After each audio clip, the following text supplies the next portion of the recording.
नमस्कार विद्यार्थी मित्रांनो. आज आपण बी ए तृतीय वर्षाचा कृषी अर्थशास्त्र ॲग्रिकल्चर इकॉनॉमिक्स या पेपर विषय आपण जाणून घेणार आहोत. मी प्राध्यापक डी बी सोळुंके, विवेकानंद महाविद्यालय. आपल्याला बी ए तृतीय वर्षाला ॲग्रिकल्चर इकॉनॉमिक्स म्हणजेच कृषी अर्थशास्त्र हा पेपर कंपल्सरी आहे. याचा कोड आहे इको 110. यामध्ये जो पहिला चॅप्टर आपला आहे की डेव्हलपमेंट ऑफ ॲग्रिकल्चर, तर यामध्ये आपल्याला या विषयाची ओळख करून घ्यायची आहे. भारतीय अर्थव्यवस्थेमध्ये कृषी क्षेत्राचं महत्त्व, त्याबरोबरच स्वातंत्र्यापूर्वीची कृषीची अवस्था किंवा कृषीची जे काय स्वरूप होतं ते, आणि कृषीला क्षेत्राला स्वातंत्र्यानंतर कृषी झाले बदल. त्यातही स्वातंत्र्योत्तर काळामध्ये पंचवार्षिक योजनांचा आपण स्वीकार केला, आपण नियोजित अर्थव्यवस्था स्वीकारली व आर्थिक विकासासाठी पंचवार्षिक योजनांचा मार्ग स्वीकारला. आपण जवळपास 12 पंचवार्षिक योजना पूर्ण करून कृषी क्षेत्रामध्ये बऱ्याचशा सुधारणा घडून आणल्या. 1960 त्याच्यानंतर पुढे 65-66ला हरित क्रांती घडली व कृषी क्षेत्रात आमूलाग्र बदल झाले. याचा आढावा घेणार आहोत. तत्पूर्वी आपण मानवी जीवनातील व एकंदरीतच भारतीय अर्थव्यवस्थेतील कृषीचे काय महत्त्व आहे हे आपण बघणार आहोत. आपण एक प्रसिद्ध वाक्य ऐकलं असेल, कृषी मूल ही जीवनम, म्हणजेच कृषी माणसाच्या जीवनाचा मूलाधार आहे. तर असं का म्हटलेलं आहे? कारण आपल्याला जे काही अन्न आपण आपल्या मानवाच्या ज्या 3 मूलभूत गरजा आहेत, अन्न, वस्त्र, निवारा, त्यापैकी जवळजवळ 2 गरजा कृषी पूर्ण करते. म्हणजेच आपण जे अन्न खातो ते आपल्याला कृषी क्षेत्राकडून त्याचा पुरवठा होतो. अन्नधान्य, डाळी, भाजीपाला, दूध, दुग्धजन्य पदार्थ, मांस, मासे, अंडी, फळे, ह्या सगळ्यांचं उत्पादन कृषी क्षेत्रामध्ये होतं. म्हणजेच मानवी अन्नाची गरज कृषी क्षेत्र पूर्ण करतं. म्हणूनच कृषी मूल ही जीवनम असं म्हटलेलं आहे.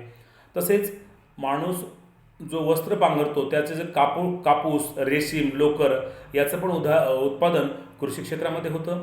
म्हणजेच मानवाच्या 2 मूलभूत गरजा कृषी क्षेत्र पूर्ण करतं, अन्न व वस्त्र.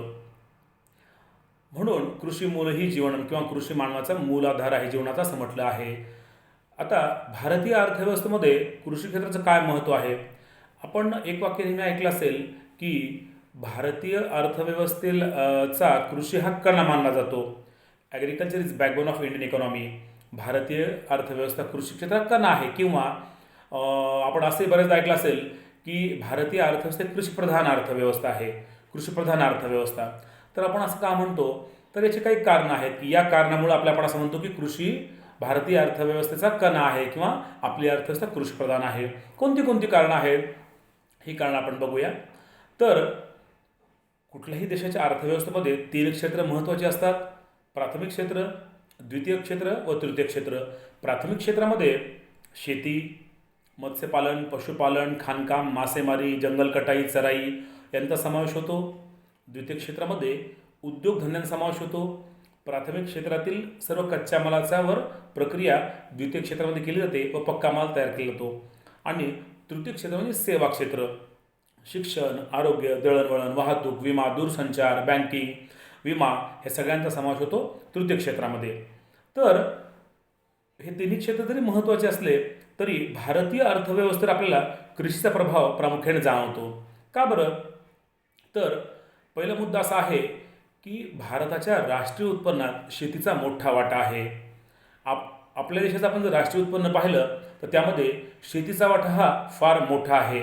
उदाहरणार्थ 1950-51 साली जवळपास 55.4 एवढा वाटा कृषीचा होता.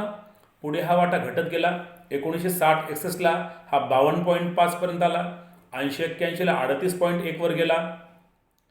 99-2000ला 25% आला. 2010-11ला हा वाटा 14.5 वर आला. आणि अगदी अलीकडील आकडेवारीनुसार म्हणजेच केंद्रीय सांख्यिकी संस्थेच्या आकडेवारीनुसार 2011-12 साली राष्ट्रीय उत्पन्नात कृषीचा वाटा हा 13.9% एवढा आहे. म्हणजे आपल्या देशाच्या एकूण राष्ट्रीय उत्पन्नामध्ये कृषीचा वाटा हा मोठा आहे. हा वाटा घटतो आहे, पण तरीसुद्धा विकसित देशांची तुलना केली तर कृषीचा वाटा खूप मोठा आहे. आपण जर जगातले विकसित देश पाहिले, America, Australia, Canada, Japan, Germany, तर यांच्या उत्पन्नात शेतीचा वाटा अतिशय नगण्य आहे. तो 1 ते 3% एवढा आहे. उदाहरणार्थ, इंग्लंडच्या राष्ट्रीय उत्पन्नात शेतीचा वाटा हा फक्त 2% आहे, तर अमेरिकेच्या राष्ट्रीय उत्पन्नात कृषीचा वाटा 3% आहे. म्हणजेच विकसित देशांच्या राष्ट्रीय उत्पन्नात कृषीचा वाटा अतिशय नगण्य किंवा अल्प असतो, तर भारतासारख्या विकसनशील देशांच्या राष्ट्रीय उत्पन्नात कृषीचा वाटा खूप मोठा असतो. म्हणून आपण असं म्हणतो की आपली अर्थव्यवस्था ही कृषीप्रधान अर्थव्यवस्था आहे. दुसरा मुद्दा असा आहे मित्रांनो, की एकूण रोजगारामध्ये कृषीचा वाटा हा खूप मोठा आहे. आपण जर पाहिलं, आजही भारताची सुमारे 58 ते 60% लोकसंख्या ही कृषीवर आधारित आहे. म्हणजेच भारताच्या कृषी क्षेत्रानं एकूण लोकसंख्येपैकी सुमारे 60% लोकांना रोजगार पुरवला आहे. हा वाटा घटला आहे. उदाहरणार्थ, जेव्हा आपल्या देशाला स्वातंत्र्य मिळालं, साधारणतः 47 ते 51 या कालखंडामध्ये हा वाटा सुमारे 72% एवढा मोठा होता. तर पुढे उद्योगधंद्यांचा विकास झाला, तृतीय क्षेत्राचा विकास झाला.